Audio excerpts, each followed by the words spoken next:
Talking about a revolution sounds. Don't you know? Talking about a revolution, it sounds like a whisper.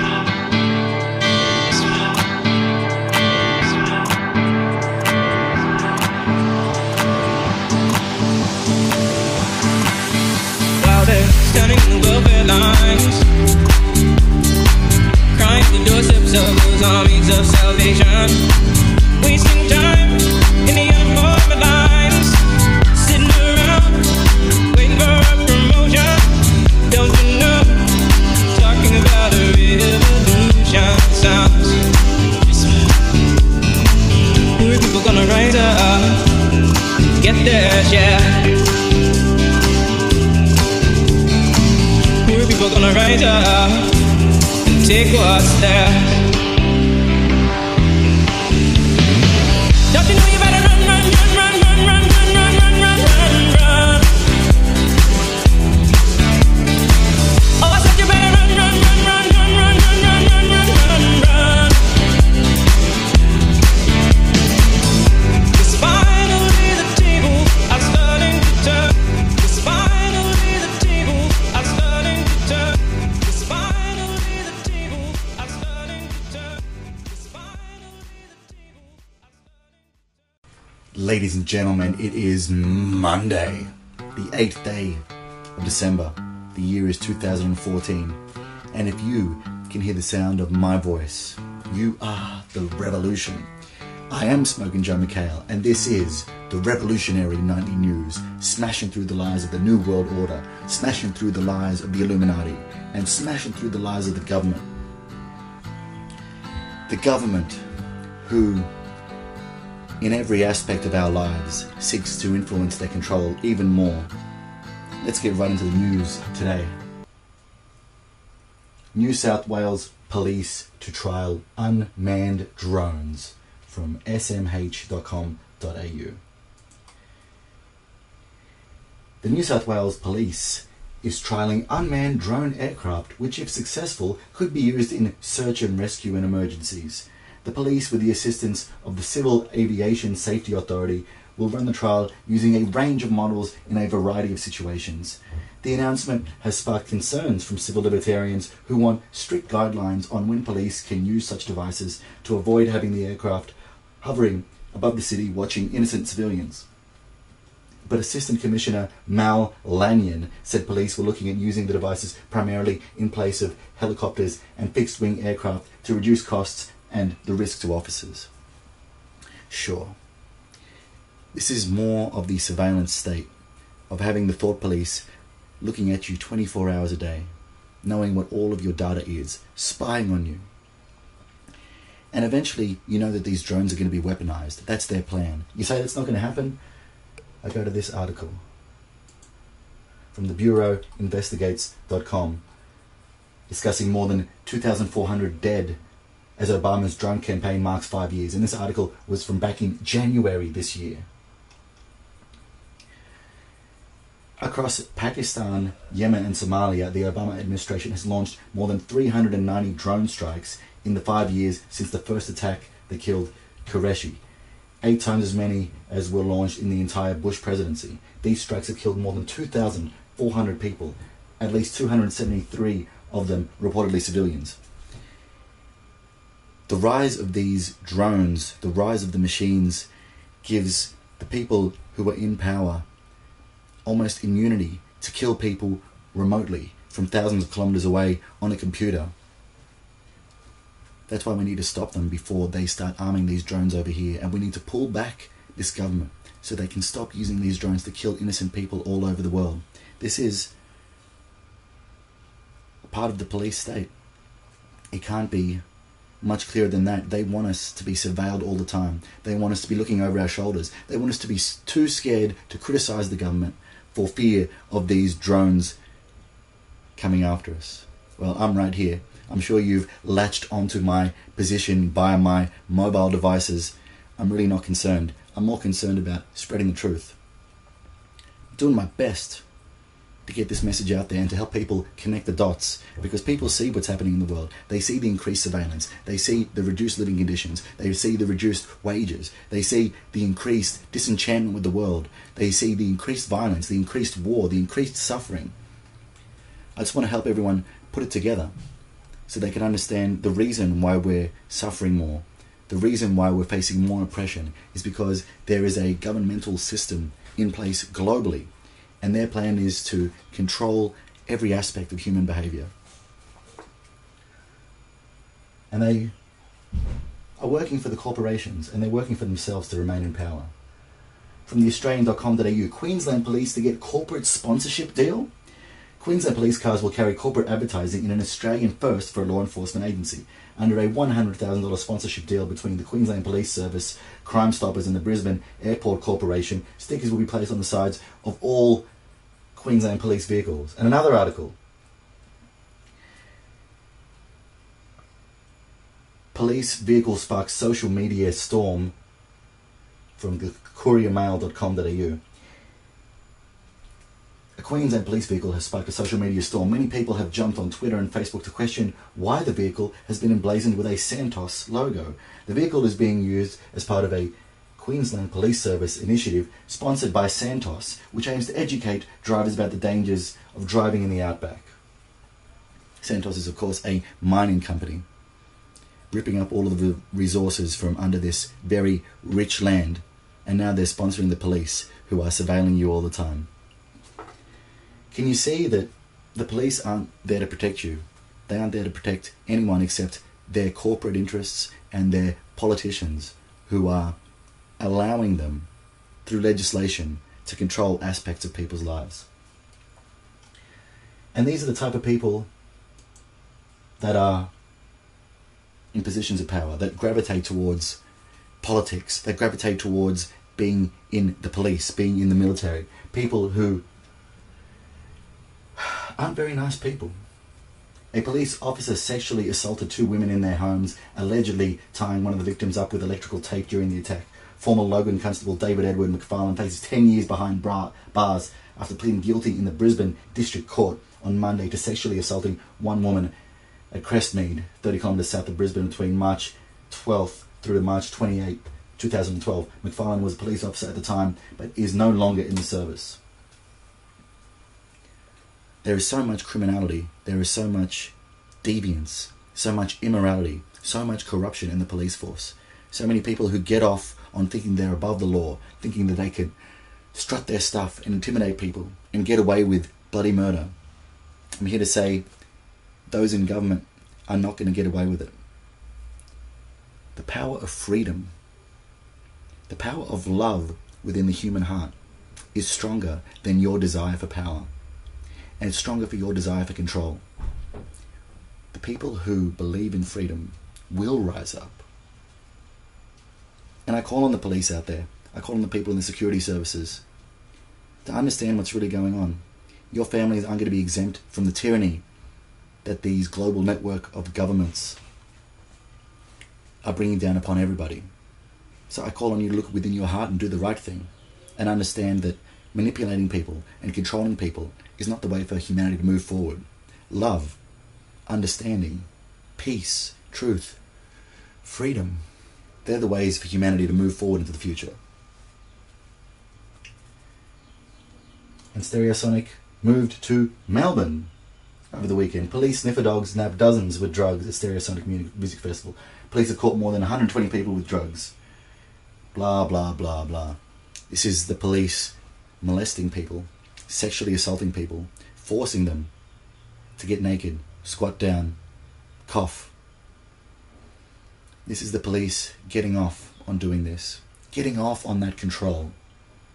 I don't think anyone should have to force anyone else to get naked. That's disgusting, right?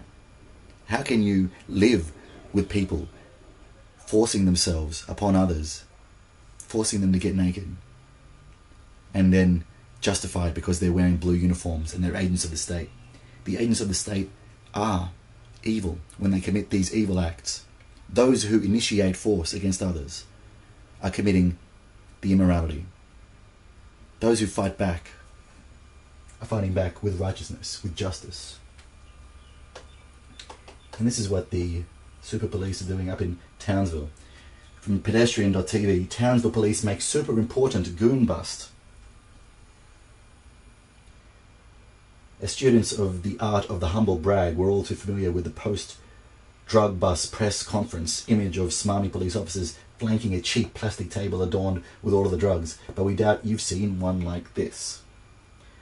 Last week, some eagle-eyed cops in Townsville saved the public from themselves and killer hangovers by seizing over 60 goon bags filled with illicit homemade alcohol hidden in large plastic buckets located on the side of a boat ramp.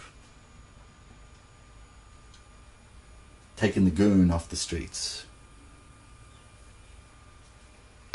Good work, boys. And we can see this police tyranny is global. I've spoken before about Eric Garner, the man who was choked to death on the sidewalk in New York for selling cigarettes. The cop killed him, choked him out. The guy was an asthmatic, had a heart attack. And not only was the cop not indicted, he won't face charges. Do you know who was indicted? The man who filmed it on his phone. From ringofireradio.com. Grand jury indicted the man who filmed Eric Garner's killing. A New York City grand jury yesterday decided not to indict the police officer who choked Eric Garner to death back in July. However, Ramsey Orta, who was present and actually filmed Garner being choked, received a grand jury indictment shortly after the incident, reported the Huffington Post.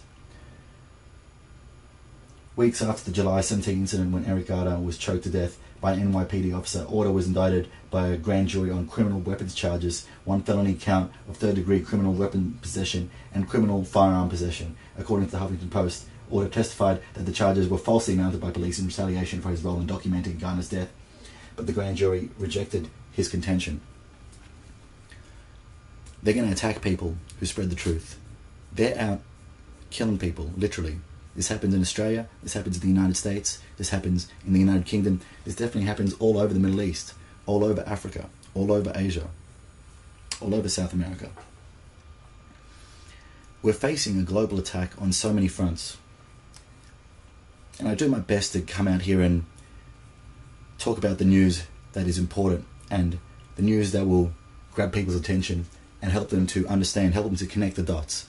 I'm far from perfect. I'm here doing my absolute best, and I need to do more every single day. But I need you to help me. I need you to step aside from the entertainment and understand that there's something really serious going on in the world today. There are, in fact, so many serious things, a myriad of issues that we face. And we can overcome these issues if we want to do the research, if we want to understand what's really going on. But as long as we're distracted by entertainment, that's not going to happen. I call on you to find your human spirit, to find the spirit of your ancestors who struggled and scraped and clawed so that you had a chance to live on this beautiful planet. Their spirit calls out to you and urges you to join the fight for freedom.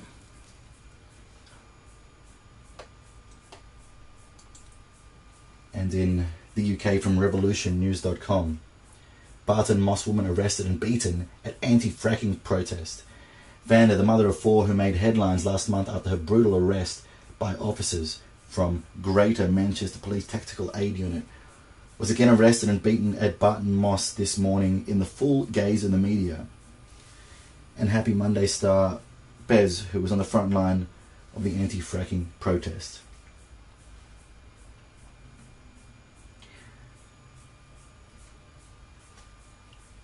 They just want to dominate. I don't want to dominate. I want people to be truly free. I don't want them to have a government beating them up, poisoning the water with sodium fluoride, causing fake wars, stealing their money through taxation. I don't want any of that. And when you talk about freedom, you've got to talk about who is obstructing, who is constricting our freedom. It is invariably the government and their agencies all over the world who are doing this on so many levels, so many planes. Another one of these planes with the lockout laws in Sydney. This article, again from smh.com.au. Thomas Kelly's father supports extension of lockout laws for New Year's Eve in Sydney. So basically, we have in Sydney these draconian laws now where all the clubs will not let anyone in after 1:30 in the morning, and you can't get a drink anywhere after 3 a.m. This has caused so much grief in the nightclub industry, where people have lost businesses, people have lost their clubs, people have lost jobs, people have lost so much revenue and income. And I've always said this from the start. Ostensibly, when these laws came in, it was because this young man, Thomas Kelly, and another young man were killed by people who punched them. One was around 9:30, one was around 10 o'clock at night. And ostensibly, these laws were put in to stop the violence. But of course it made no sense, because these young men were unfortunately attacked so early in the evening. It made no sense to shut the clubs down. I said from the beginning that this is part of the police state. And now they're talking about, oh, just for New Year's Eve, we're going to allow the clubs to be open a little bit later. You can get in until 3 o'clock because it's going to be too much of a crush. Like, they're allowing us, like they're so benevolent, giving us one night of fun, when it's the police state in full effect. It's them stopping you from associating with people, stopping you from living your life, stopping you from expressing yourself, encouraging people to be more insular, to stay at home instead of going out and living their lives.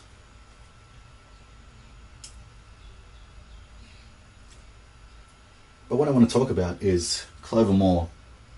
I said that these laws have nothing to do with these young men who got killed, even though that's what the media was pushing the whole time, that these laws were being implemented.